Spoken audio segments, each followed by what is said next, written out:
আজকে এই আন্তর্জাতিক বৌদ্ধ বিহারের সম্প্রীতি ভবন এর ভিত্তিপ্রস্তর স্থাপন উপলক্ষে আয়োজিত এই অনুষ্ঠানে আমাকে আমন্ত্রণ করার জন্য আমি সংশ্লিষ্ট সকলকে আমার তরফ থেকে কৃতজ্ঞতা প্রকাশ করছি।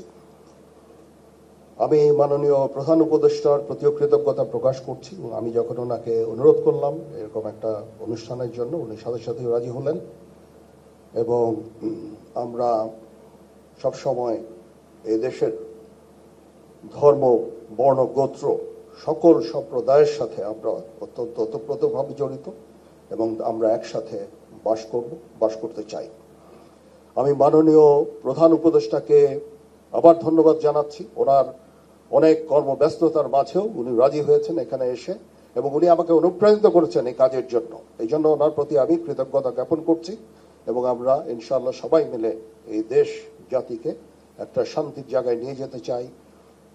গৌতম বুদ্ধের বাণীর এখন এই বর্তমান সময়ে অত্যন্ত গুরুত্বপূর্ণ। আমরা শান্তির দেশ চাই, শৃঙ্খলার দেশ চাই। আমরা এখানে হানাহানি